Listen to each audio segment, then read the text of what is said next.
understand why. And really, Jeff just said to me, the best thing you can do is think that less is more with the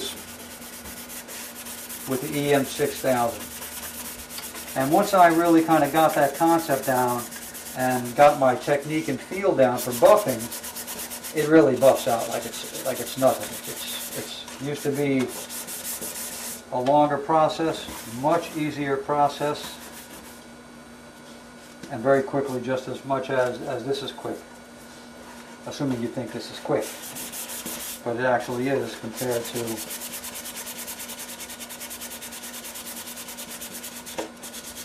the leveling process here was very, very easy.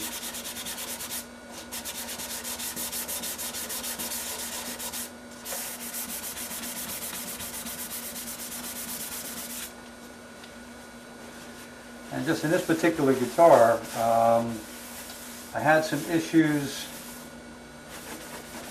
I didn't do a great job on the top, and I had some blotching areas over here which I had to sand the top down, remove the finish, and then respray. So the top has dried for really about 150 hours, so I did it just about a week ago.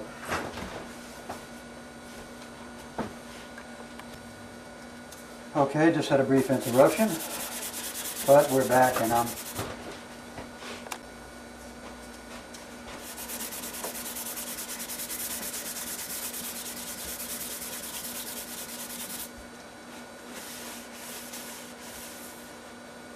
okay, a little bit more here in this waist.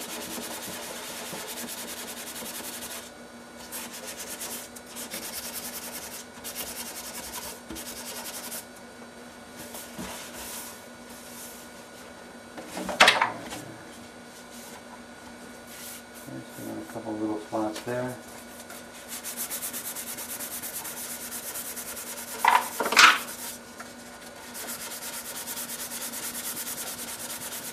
Again, most of the time the sides are pretty dead flat, but in some cases, depending on what wood you have, you get a little ripple in the side, and what I don't want to do is begin to try to level that out. If I have a little bit of a ripple, it don't have to be ever so slight, just to keep it off of dead flat, and you could wind up burning through. So it's kind of becoming accustomed to what you see and addressing it as needed.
Okay, that's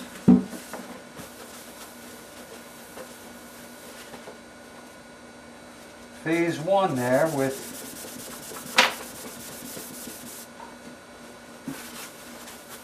leveling the entire body. So that's how long it takes for me to do the leveling, and that's 800 grit sandpaper, a handy set of spun blocks and wood blocks, whatever I need, and that's it. Again, Target Coatings EM6000, and there you have it. So that's the leveling process, and I will continue this video with the wet sanding in just a moment, because I'm going right to it. I'm not waiting. Okay, here we are getting ready to wet sand. I have paper I'll be using will be the 1500. This happens to be an Eagle brand. It's wet dry sandpaper. I typically would let this soak overnight, but I didn't today, but we'll survive. And 2000. Those are the two I'll be using.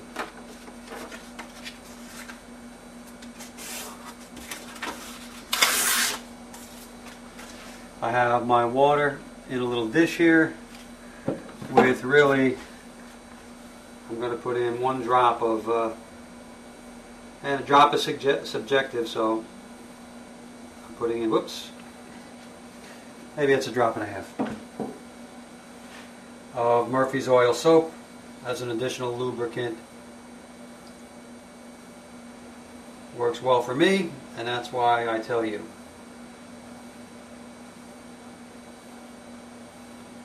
Just mixing it up.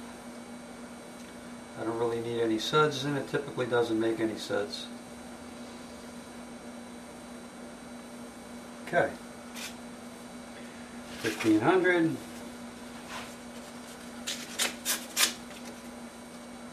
Get that in there.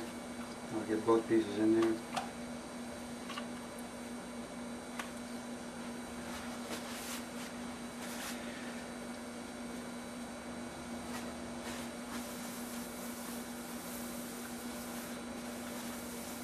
You could, in fact, bring this stuff up to a shine with consecutive higher grit papers and some micro mesh stuff. That will work as well. I like this process. And you could wet sand at 800. I don't wet sand at 800. Again, I think I've stated this before, simply because I like to see. It takes too long to dry for me to actually see whether or not I have a good level with the wet 800. So I like to do that dry, and then I continue on. Now that I know that this is level, I don't have any concerns with it. I'm really just dealing with removing scratches and polishing before I go to the buffing wheels. So this here will be it's an easy process. It's very quick.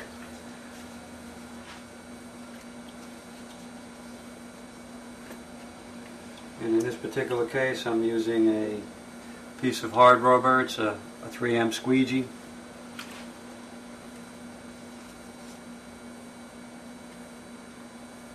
I'm going to trim this down a little bit more.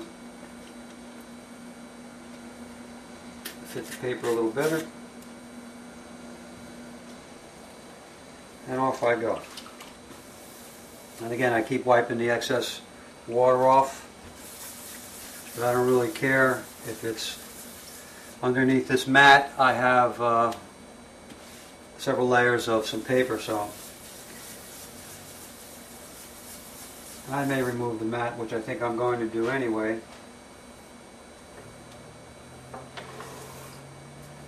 Things to think about after the fact, right?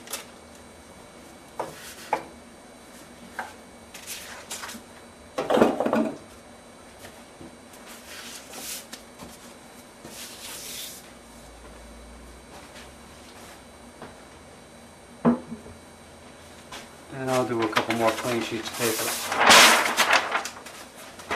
And this is just painter's paper.